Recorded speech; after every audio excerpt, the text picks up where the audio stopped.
in between, right? So the idea maybe it's like, what's the guy's name in Braveheart? William Wallace. What he says, it's like this constantly rings through my ears. It's like all men die, but not all men truly live. So kind of the idea you're getting at is like, yeah, a little bit. It's a little bit that, and it's also this. Let me give an analogy. I think a good analogy would be like the orphan crisis. Think, yes, this child who has no parents, they're going to die eventually. And so does that mean that they don't deserve to have a fulfilling life? And do they, like, isn't it still worth it for me to look at their life and say, I would do anything for them to have a family and to know that they're loved by a mom and a dad, and to grow up and to be, to have a family of their own, to have a well-fulfilled life, as good of a life as we can imagine people having. Wouldn't it be worth it for me to give whatever I can for that child to have that, instead of being in foster care, aging out of foster care, 2 years later having a 50% chance of, either being dead, on drugs, or in prison? Yeah, I think that's something wild like that. Mm-hmm. And so it's like, you could look at it so cynically and nihilistically.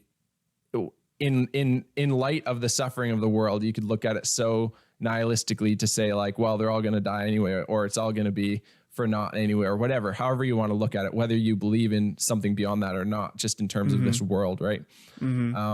But what I'm referring to is like the difference between that life that ends at 20 and the life that is well lived. And like, yeah, they both end, but there's that difference. Is that's all of life. That's everything that we have to contend with. That's everything that everything that we dream for, everything that we pursue, is that difference of like not good life and good life. And either way, in some respects will be crushed either way.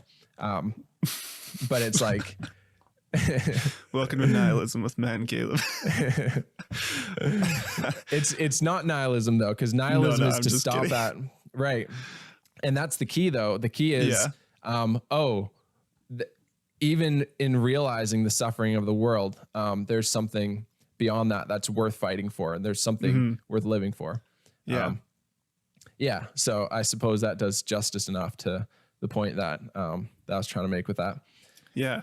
Well, and like you're saying, it's totally, I mean, at least for us, it's recognizing that there's suffering in the world and that everybody dies eventually. It's, kind of, if you just go down that road, it ends up in nihilism. But for us, like the whole point of what we're doing here is that you can make it better. Like you don't have to just view the world that way and say, oh, well, it's just pointless or everything's just hopeless. Like, no, there are things worth living for. There are actions you can take that are going to make things better. Like if you act in a certain way, you can take seeing the world, seeing the problems in the world, seeing the issues, feeling the pressures of, levels of responsibility, all those things.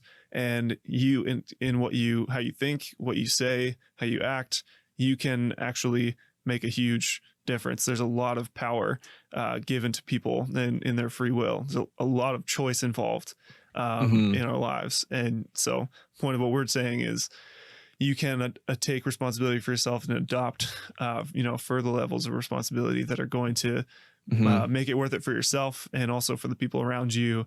And obviously a huge part of this too, that we shouldn't go any further without recognizing is, for me, the only reason that all those things can be true is because of my faith in God. And I don't think it really makes sense to, how should I say it? It makes sense to still think of it as, seeing what's wrong in the world and saying, okay, well, I can, obviously the only answer is to adopt some measure of responsibility to make that better.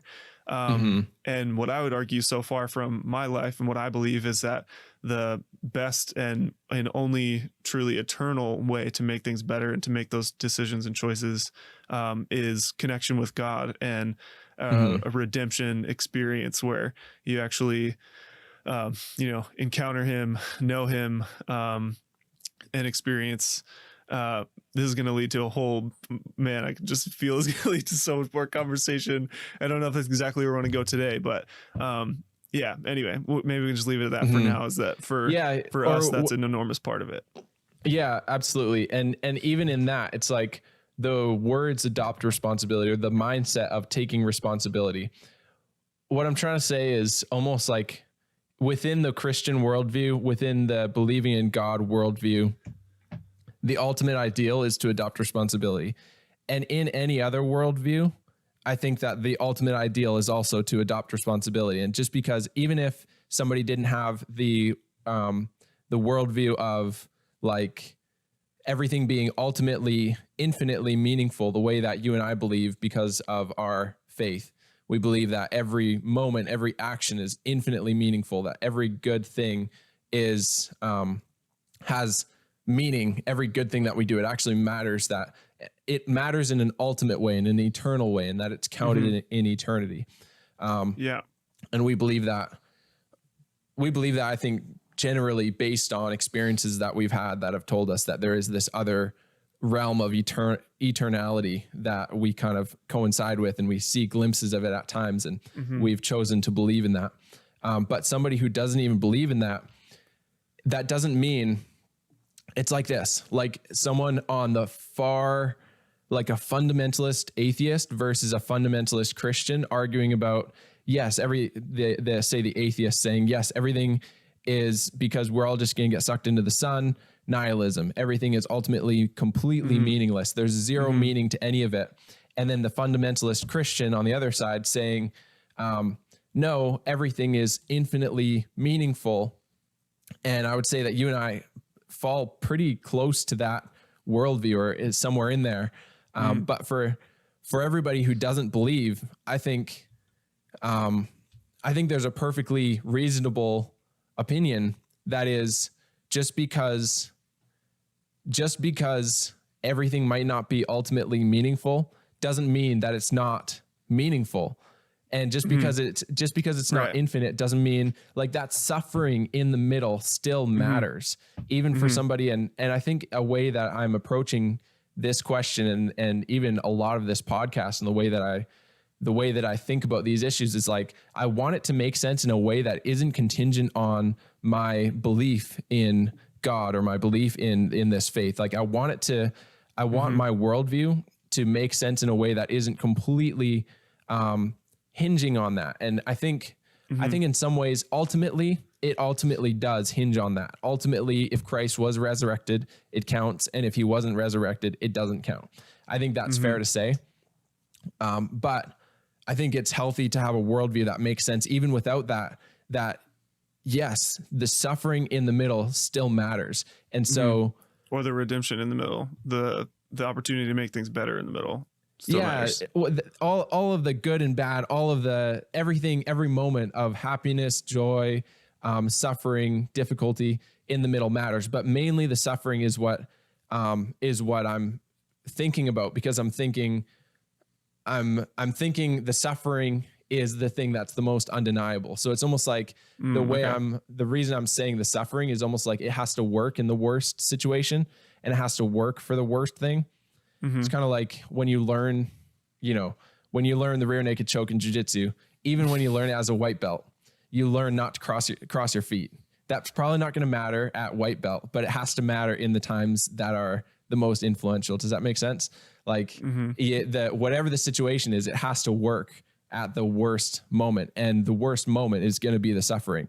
And so it's like the future of the world the future of the world could end next week, and it could be terrible. People getting shot and killed and starving and eating each other, or whatever terrible catastrophe the world could end in a week, versus which, we both kind of smile about, because honestly, we probably smile about that because it seems so unrealistic despite the last 100 years of humanity. But that could end in a week, or we could go 1,000 years of beautiful humanity, people raising their kids and looking after each other, or thousands of years, whatever it is. I've got my hands on this side of the microphone because I'm still operating in this worldview that isn't totally contingent on God, right? And so what I'm saying is, like, even without things being ultimately meaningful, they're still meaningful. And that suffering that would exist in that place would matter either way.